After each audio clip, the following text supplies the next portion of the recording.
Stop Football presented by PJ's Coffee. We are out here in Irvine, California for Saints training camp, coming to you from the mobile Ochsner Health podcast studio. And if you are in the market for a new car, make sure you check out my guy Matt Bowers back home on the Gulf Coast at one of his many dealerships. He has great cars, great prices, great customer care, the best car buying experience in the whole entire universe. If you're in the market for a new vehicle, make sure you go check out Matt at one of his many locations. All right, we got a great show for you guys today. We're going to break down everything we've seen at training camp, get you set up for day 3 of training camp, which comes tomorrow. We'll be back tomorrow. And if you aren't signed up to the site, make sure you take care of that. 20% off. Use the code CAMP24. We're putting out content like nobody else. Nobody works harder than our team. So support us and we'll keep doing what we do. All right, let's hit this quick break, hear from our great sponsors, and we will be back in just a minute to get started with the show. Ochsner Health inspires healthier lives and stronger communities through a combination of standard-setting expertise, quality, and connection not found anywhere else in the region. To learn more about how Ochsner empowers people to get well and stay well, visit ochsner.org. Long live you. The NewOrleans.Football show is proudly presented by PJ's Coffee. PJ's Coffee has some of the best drinks that you can find. They have locations all over the city. They have pastries and everything else you need to get your day started. So go check them out. Time for a new watch? Go check out Friend & Company Fine Jewelers' wide array of Breitling watches at their showroom on Maple Street. They have every type of watch that you want, and they can get you right for any type of occasion. And while you're there, check out their engagement salon. They'll make sure you find the perfect ring for that special someone. Their experienced staff offer 5-star customer care to help you find the perfect watch, ring, or whatever else you're looking to buy. Visit them today. Friend & Company Fine Jewelers, 7713 Maple Street between Adams and Burdett. 504-866-5433, or visit them at friendandcompany.com. Looking for the best insurance coverage at the lowest price? Look no further than Chabert Insurance, the Earhart Agency. They are a local independent insurance agency right here in New Orleans, specializing in home, flood, and auto insurance. Their agents are born and raised in the area and understand our community's unique needs and the homeowners insurance crisis our residents are currently in. At Chabert Insurance, the Earhart Agency, their dedicated team will shop every available carrier in the market, ensuring you get the most comprehensive coverage at the lowest possible price. They know your time is valuable, which is why they work diligently to provide you with the quotes as soon as possible. Why settle for less when you can have the best? Trust Chabert Insurance, the Earhart Agency, to protect what matters most to you. I do. I've been a client of theirs since 2021. When we couldn't find someone to insure our house because of the big oak tree growing over top, Chabert worked until they found someone that would work with us and give us the protection that we need to feel safe in our new home. Call them today at 504-326-6526 or visit them online at Protected by Chabert. That's 504-326-6526. Chabert Insurance, the Earhart Agency, your local insurance experts. Hardhide Ponchatoula Strawberry Whiskey is an 86 proof blend of aged wheat bourbon, American light whiskey, and fresh Ponchatoula strawberries. Blended in New Orleans, it is not for the thin-skinned. Look for it in your favorite stores, bars, and restaurants. NewOrleans.Football is proud to be sponsored by Firehouse Subs. Make sure you check out their location on Veterans Boulevard. All right, let's get into the show.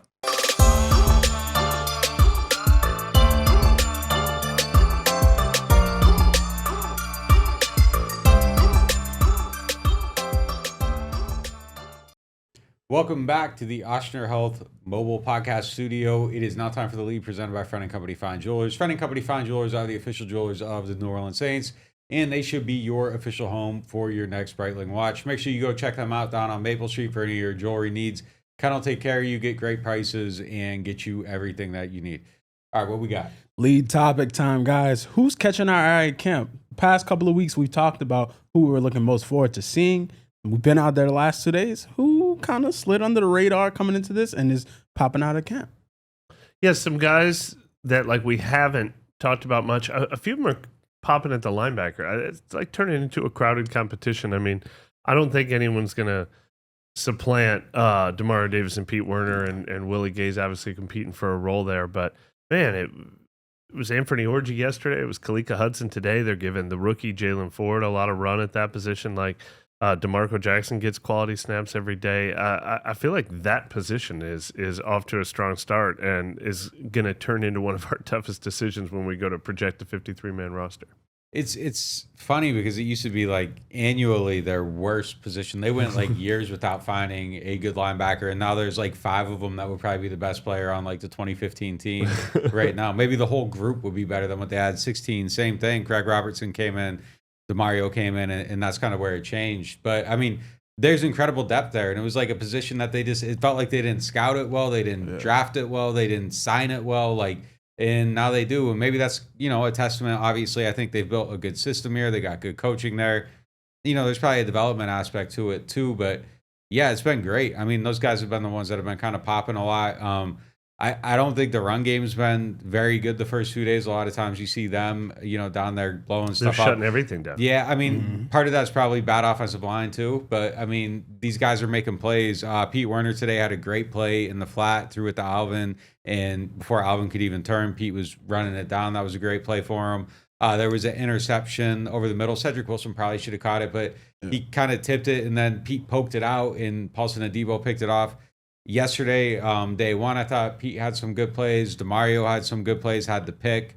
They've been kind of the guys the first 2 days of camp. I will say, though, it could be misleading because nobody stands out on the field more than Mike Hodges, the linebackers coach. That's where I was going to go. He's loud, he's energetic, and if one of his linebackers makes a good play, you hear about it all across both fields. Yeah. So maybe I just think a linebacker's making a highlight on every play because I'm hearing Mike Hodges congratulate them. It's loud, man. It's loud. Like Pete made plays today that were wide open in space. There's no mistaking it. Yeah. Interception, you can't mistake it. Causing an interception, you can't mistake it. I mean, they are making plays. But yeah, no doubt, Hodges he's loud. He's energetic. He's awesome in this setting. Yeah, he's good. He's good to watch. Did you mention Hudson in yesterday's notes? It's all a blur now, but did he stand out to you in the day one notes? But he made a couple of plays today that stood out to me. So he's a little interesting to me. Yeah, he's a good player. Yeah, small, but he's making some plays. Yeah. Now you mentioned Coach Hodges. He coming out the tunnel. Well, not the tunnel, but coming down the walkway. He's at 100 the whole time, coming out there just yelling at his players, even in the walkthrough drills on how they should go full speed and things like that. So he's keeping that juice and setting the tone for that position group throughout the entire practice. But also somebody who stood out that was kind of under the radar at first is Mason Tipton from Yale. He popped on a play that Peterman threw, and I mean Nick and I were standing in the end zone, and he caught it and he stared down. He stared down the DB, and I think Foster had yelled out, "Nick, you better write about that." So that was that was huge to see that happen for him. And then he was getting some work in on kick return also. Mm-hmm. So he's somebody who's speedy that we saw, but we didn't see kind of until today. Yeah, no, and that's a position where it's crowded, but there's opportunity. I mean, Equanimous St. Brown was one of the guys who stood out most earlier in camp, but like you said, Cedric Wilson, anytime someone slips up, they're opening the door for guys like that. Yeah, sure. Mac McCain was a defensive back. Yeah. It was a good play. I mean, Peterman threw a good ball too. I mean, Tipton created a little separation, but he had to get it over him. I mean, we were 5 feet away from it, and there was a little bit of space, but a lesser placed ball, he could have went up and got it, and he couldn't. I mean, it was a good throw. Peterman, I think, has had the 2 longest throws of the summer. That was 7-on-7 just to clarify, but still a good throw. Yeah. I mean, all the DBs are out there, so that doesn't even change that aspect of it. But coverage is the same. Yeah, mini camp, I think Peterman hit a bomb. I think Peterman's had the 2 highlight throws of the summer. He really has. And yeah, I mean, he hit that one. Really good play though. But I'm probably more worried about wide receiver now than I was at any point. It just kind of feels like there's something lacking. It just feels like, and it's day 2 of camp, so it's probably, it could be an overreaction, but it was a worry going in. It was the thing I said they needed most kind of all offseason was on the list. That was a must. They got to get another wide receiver. They didn't get kind of somebody that's a big difference maker. They got some guys that can fill out the depth. Mm-hmm. It just doesn't feel like there's enough there. It feels barren right now. I'm worried about that. I'm worried about the offensive line. I'm worried about the lack of depth at tight end. And frankly, we haven't seen a lot from the offense to this point. It's been, kind of a lot of check down. There hasn't been a lot of stuff down the field. Yeah, it's been a lot of base, a lot of run plays. So yeah, I mean, that's how they're going to operate though. They run out at 12 and 21. That's what the offense does. Lowest percentage of 11 out of these offenses in the NFL, over 50% in these looks. I don't know how much, we're going to see it at some point, obviously, but this is kind of how they want to operate. They want to set up their shots down the field, and that. it's day 2 though. Like new offense, new all that stuff. A lot of continuity on defense. Defense is probably ahead of the offense, so any issues now are probably going to be magnified because these guys have been doing it forever. These guys are learning what they're doing. But it is something that I'm a little bit. It's on the list of worries. I want to see something. I don't necessarily know that I've seen a breakout performance from anybody at all. Like you got Chris Olave, that's a sure thing. Rashid's going to be in a bigger role this year. I don't know who wide receiver 3 is. It's an issue right now. Taysom Hill's catching passes again, just like he was in minicamp and OTAs. He's going to be part of that mix. That's not the answer. Like you don't want Taysom Hill to be your number 3 receiver. But the other guy who we talked about him all through OTAs and minicamp, I mean, Dallin Holker looks like he's number 2 tight end on this team right now. He definitely is. He's like, I mean, depending on what you call Taysom. Taysom's mostly a fullback, but he motions into the tight end every once in a while, but then there's Foster and Dallin Holker just like is getting like first and second snaps with the ones every time they go out there. Yeah. He kind of has to because there's no other option. Yeah, that's it. That's it. If you're not using Taysom in that role, it's Foster and then it's him. I mean, Jacobson, you can put him in there, but I saw today he was having a little bit of trouble run blocking. So yeah, he also first time like maybe all camp there was a catchable ball, not a great ball. I don't remember if it was Hayner or Rattler. I had it in my notes, but that he did not come up with, and it was like, oh, we're used to seeing him make those. Yeah, plays. it was Hayner to the sideline. Yeah, he straight dropped it. Yeah, but. You mentioned him kind of before, talking about sure things on this offense. Chris Olave, one of the premier stars on this team, he had spoke after practice. This is going to go into our next segment presented by Jefferson Financial Federal Credit Union. Chris talked a lot about his excitement and being amped up in this offense. Kind of where do you see him at, and what do you see from him going into this season as number 1? Yeah, I think, I see him picking up where he left off. I think he's a great player. I think he has a ton of talent. I think the ceiling, I've made the comp to Stephon Diggs a lot of times. Chris talked today about wanting to do more yards after catch. I don't think that's ever going to be his game, though. I mean, I think there's more to give, but I don't think you're ever going to sit down and write an analysis of Chris Olave being a yak master. Like, I don't think that's his game. But it's not Diggs' game either. And for a while, Diggs was one of the better wide receivers in the NFL. And, there's some yak there with Diggs because he gets the ball in space and he can make something happen, or he's beating people deep. But I don't think he's ever going to be the guy that kind of hits that crosser, turns the corner, makes 2 guys miss, and he's off to the races, or he's stiff-arming people down the field. But he does have some speed, and there's definitely some loose change that I think they can do to create space and get him the ball in some situations. But, yeah, I mean, look, I think he's going to pick up where he left off last year if he's consistent the whole year. The arrow's up on him. Yeah. I think easily top 15 receiver in the league. Can he get to the top 10? I think maybe if the offense works the way it's supposed to, possibly that does help elevate him. I have no concerns about Chris. Chris is maybe the one of 2 or 3 guys on offense that I have zero questions about. Me and Kevin did a confidence index heading into camp on the members only pod, and it was how confident are you in this person kind of delivering as expected? Mm-hmm.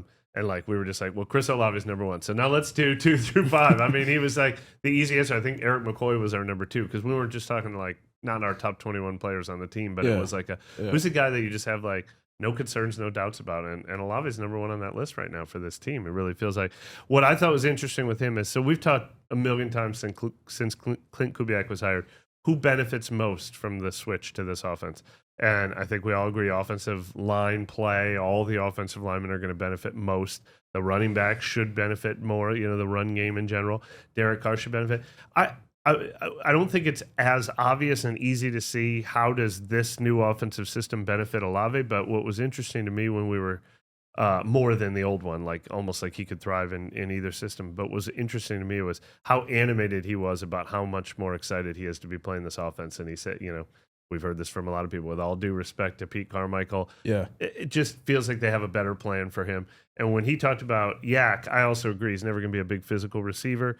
But if they're getting the ball to him quicker with this quick passing game, and if the idea is, whether it's wide receiver screens, whether it's like crossing right in front of the line of scrimmage, if they're designing plays where he's catching it early in the route and he's catching it in 3 yards and then gaining 10 or something like that, that's where I think we see the yak more than like him catching a ball down the field and then making a crowd of guys miss. Yeah, just getting the ball to him. Yeah, I don't think it's in Chris's nature to try to stiff arm a linebacker. Yeah. He's gonna if there's 3 yards to get, I think he'll get the 3, and then I think he's gonna play it how he plays it. Like he's just not somebody that tries to run people over. Nor do I think he should be that. He's not built to be play that. your role. Don't he's not play your built role. to be that. Now, if you get him on a crosser and he turns the corner and there's a hole, and like he they and off he can create go. that space. Yeah, but I don't think he's ever gonna be. I don't think that's his game. It's just not. Like it's you watch him play, he gets a catch or so. I asked him a question today about like how he kind of calculates that, because like he gets the ball and then he kind of he's not taking a hit that he doesn't need to take. Like that's just to be a top tier yak person, you got to be trying to break every single tackle, and that's just not his game. It's not his game. Like I just don't think that's how he's gonna play. But like looking at the depth chart, I'm looking at it now to see like who I wouldn't have questions about. It was a hard. Let's go through it. A.T. Perry and everyone behind him, questions. Chris Olave, no questions. Yeah. Rashid Shaheed, I definitely got questions about what he can do in a more blown out type of role. I'm high on him taking the next step, but how far? Yeah. Fuaga definitely got questions. Nick Saldivari and whoever could replace him or back him up, questions. McCoy, no questions. I feel fairly good about Ruiz and where he's at. I know what the baseline is. Like the question would be, can he elevate him too? Yeah. Penning, biggest question on the team. All tight ends questions. I guess Derek Carr, what the floor is, but there's some question there. Alvin, I guess does age play a role, but that's kind of fake. I don't really have huge questions there. Defensively, Granderson, Saunders and Shepard, I think, and the whole DT. I think the whole DT position's a question. Cam Jordan's a question, and everybody that could play in place of him, around him at defensive end, all questions. Feel pretty good about linebacker, feel good about the cornerbacks.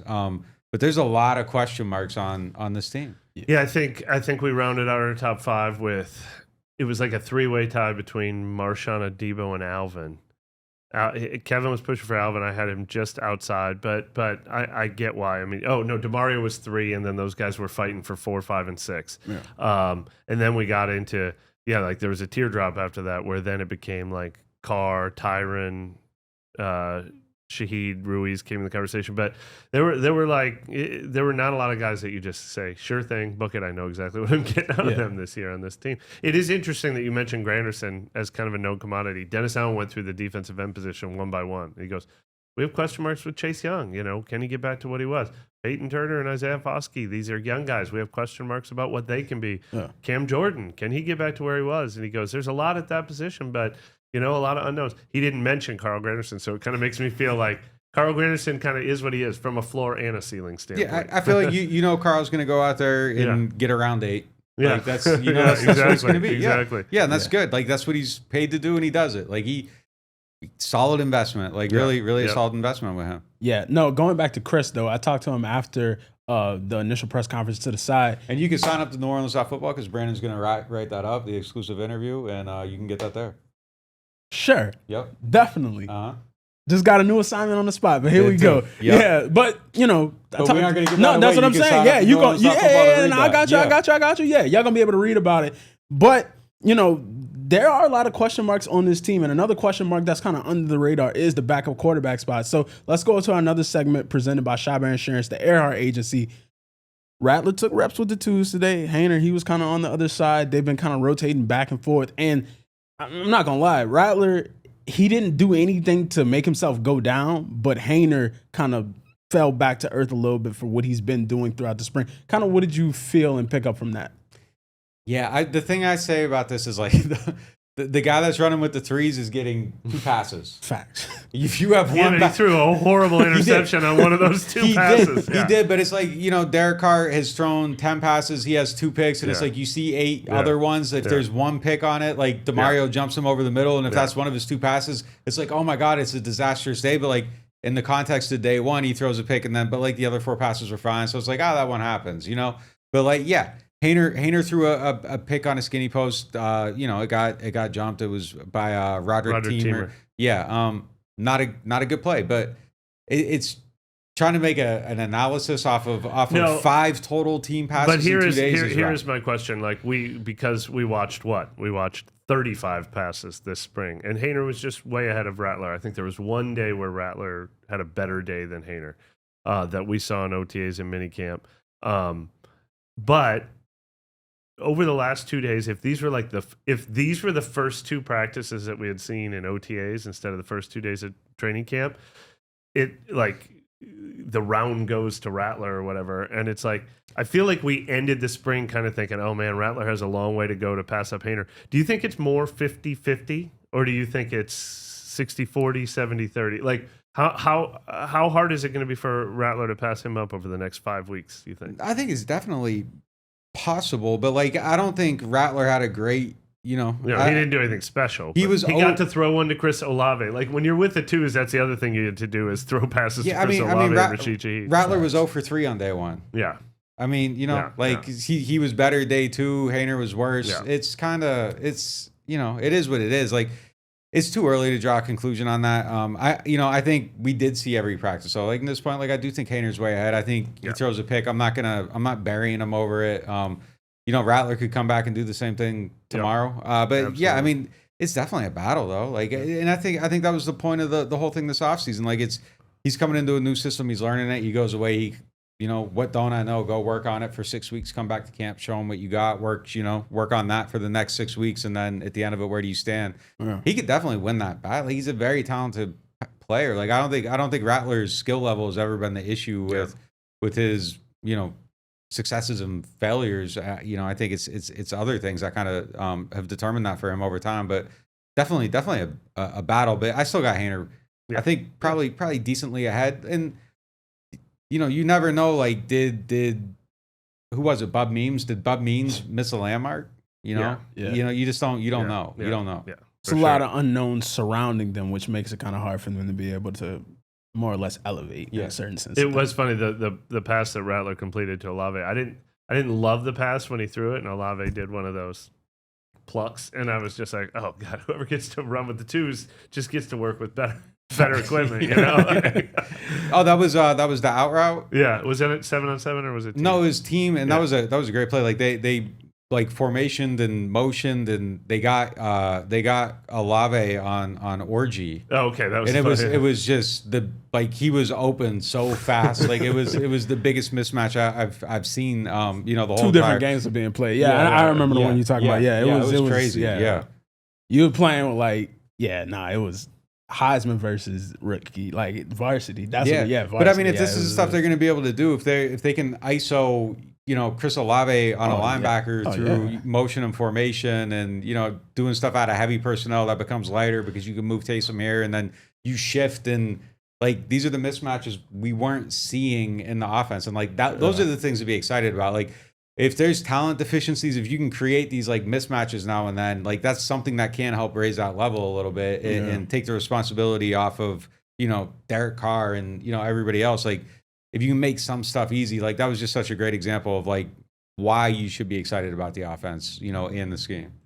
Stay excited about NewOrleans.Football because we're going to hit a quick break. And when we come back, we'll continue to analyze day 2 of training camp and have more on NewOrleans.Football. Stick around.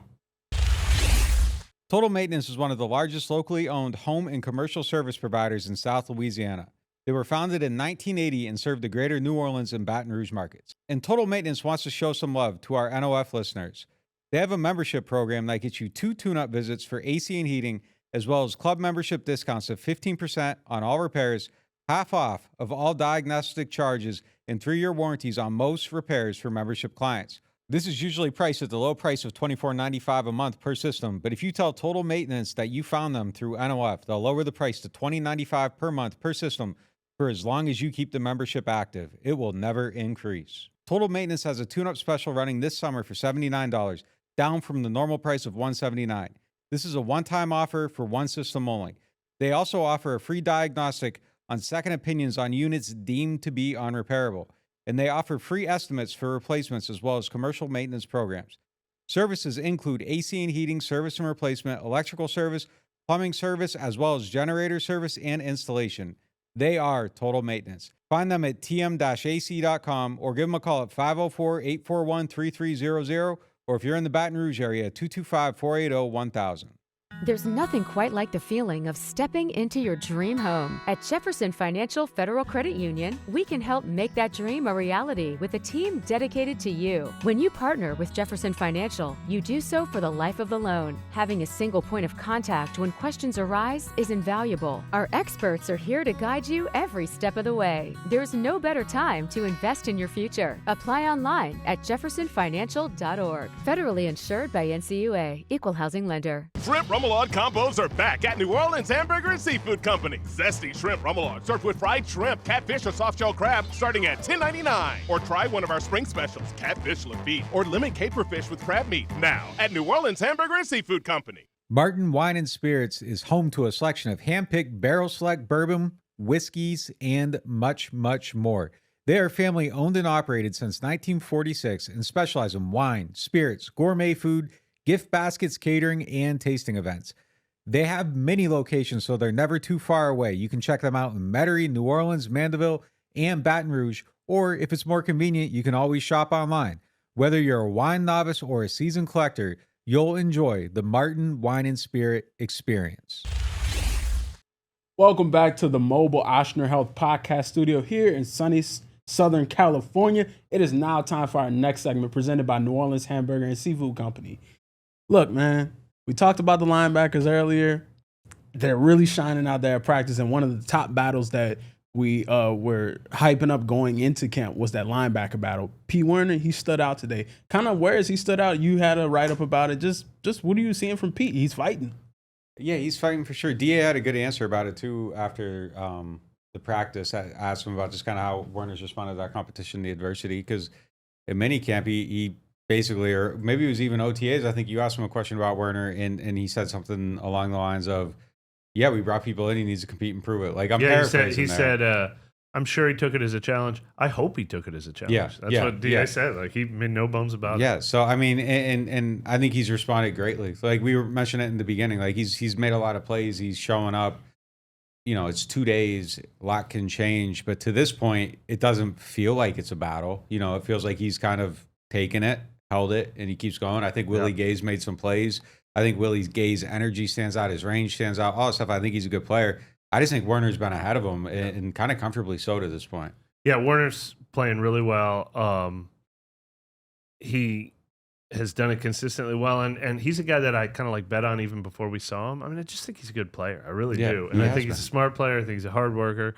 And just because they challenge, that's not the same as giving up on. And this is not a position like Hainer and Rattler where it's like every other day. Like, Werner's been the starter every single day. And it feels more like a Debo and Taylor last summer. Like, okay, that's cool that you brought in competition for me, but I'm not giving this job up. So that's how he's done it through OTA's minicamp and 2 days of training camp.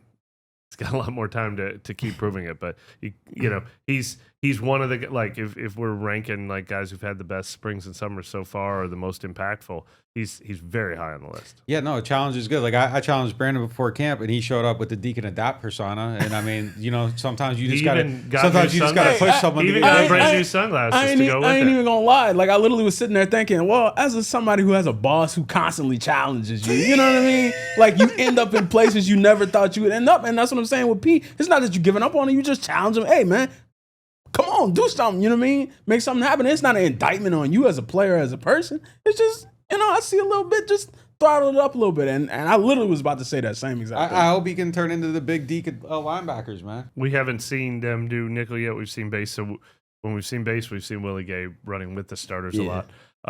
When they go to nickel, I imagine the two linebackers are always going to be Werner and DeMario. But I hope that comes soon because we want to see Kool-Aid and Alante. And then next, I'm itching to see them. We have not seen a snap of nickel yet in training camp.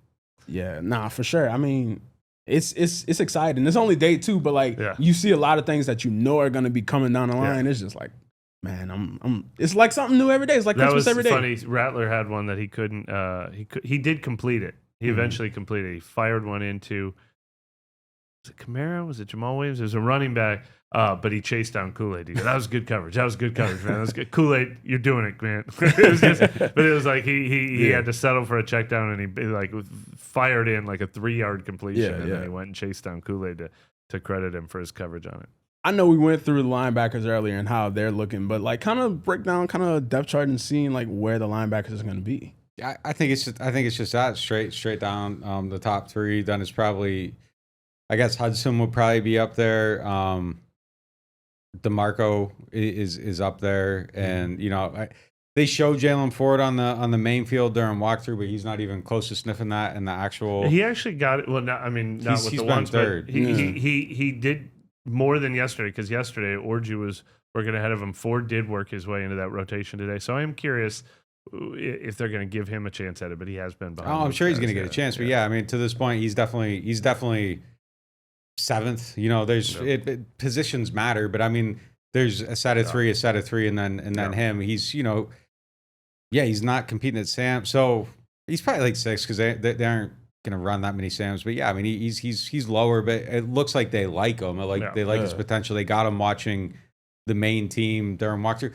That's always weird to me though. Like we kind of blow it up that 31's on the other field, but they might just want him to get the reps and walk it through instead of being there watching kind of everybody else and not getting in there. So it's weird to me kind of in a sense that they would have Ford just standing there watching. Udo's been on the other field too. Jordan Howland's been on the other field. It might be guys who missed reps in camp that they want walking through these too. So, Also might just be sending them a message. Catch up. Yeah. Speaking about missing reps, 2 more bodies got added to the injury report. This is going to go into our next segment presented by Hard High Ponchatoula Strawberry Whiskey. Trajan Jeffcoat and Shane Lemieux were added today. Jeffcoat went out with an elbow. Lemieux went out with an ankle injury. That's on top of Kendre Miller, who we discussed in length yesterday on the members exclusive pod. And the other person was Justin Heron. So they where did these not injuries, come back today. So, where do these injuries kind of like put the Saints, like what position? I know the biggest one to me that stands out is Kendre because he was kind of going to be looked on and do a little bit more. But where else do we stand with that? Definitely Kendre. I mean, that's a huge hit. He's somebody that's supposed to have upside and talent and ability and be, maybe making it possible to not pay Alvin and move on without having to spend more draft capital to get somebody in there. Yeah, he's almost out of sight, out of mind at this point.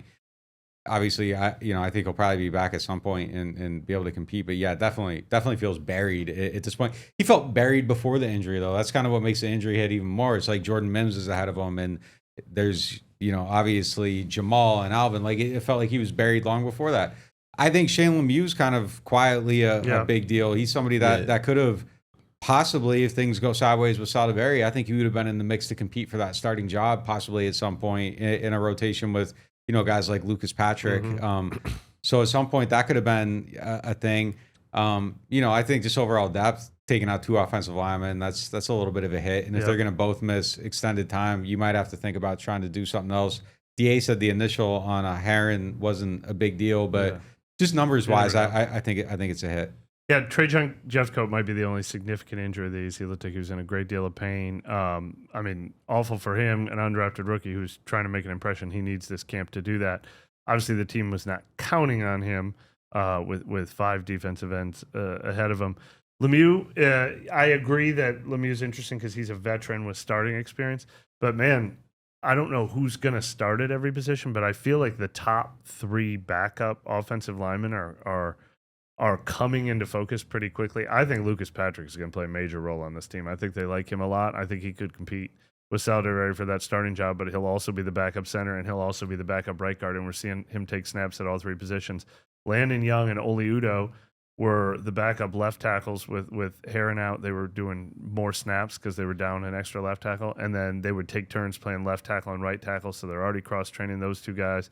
And then DA mentioned that Udoh also could be in the left guard mix. So the 3 backups to me, Lucas Patrick, Landon Young, and Oli Udoh, feel like they're going to be really hard to supplant if one of these young guys wants to step up and try to do it. So. Yeah, kind of reiterating what y'all said, like those 2 that went down today were at positions where you can't really afford to miss a body because they're so thin already at those spots. And Jeffcoat, you really saw him like hit the ground in pain, and that was kind of something like, oh man, that's another part of training camp that it's just a part of the game, but you didn't want to have to see, especially somebody who's fighting to make a name on the team and trying to get a spot. But these things happen. It's football. It's the way It was kind of interesting. One of their methods for making up for Herron's absence was Talifuaga got like a bonus snaps in each team drill. He stayed on with the 2s for a little while, and then halfway through they switched to the number 2 guy who did half the 2s and then the 3s.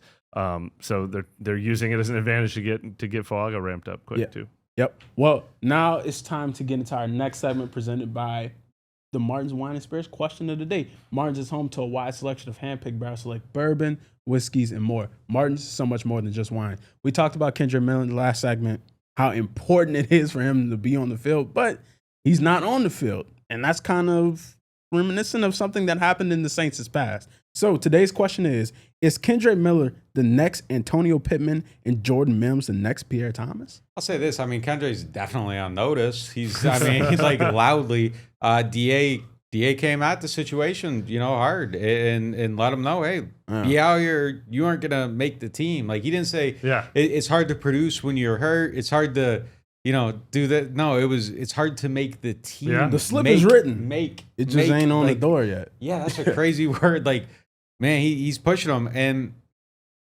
obviously it's not one thing. It's a combination of things that lead to a statement like that. So he's definitely on notice. He spoke incredibly highly of Jordan Mims today. Yeah, that's part of the reason why I wanted to answer this question is because we mentioned that on the members only yesterday was that we were curious about asking why Mims got is getting so much opportunity. It started at the beginning of OTAs, and DA didn't be like, oh, well, he's still got a lot to go. Like, DA really praised Mims. Yeah, he said he liked his route running. He liked his pass protection. He liked his runs. And he goes, he's one of those guys that he caught my eye. And so we gave him more snaps. Then he caught my eye again. So Jordan Mims is on the radar. This is Pierre Thomas is big. That's big. But yeah, I mean, it's not going the right way for Kendre right now. I think he could turn it around though. I think it's still early enough to turn it around, but he's got to turn it around. Yeah. You got to hit the U-turn. You don't want them to give up on that investment either. I wouldn't want to see that. Like I want to see him be demanding and hard on him. Yeah, you can't give up on that investment that early. Maybe he's a late bloomer, but there's talent there. So hopefully they figure out the right. They got to find a way to motivate him. Facts. Yeah. That'll do it for this regular episode of NewOrleans.Football. For those who are already signed up to the website, stick around for overtime because we got y'all today. Y'all have it filled up, and we're going to hit y'all questions. For those who aren't signed up, it's camp season. What are you doing? You're missing out. Great pieces of content coming out across the board. Catch you next time.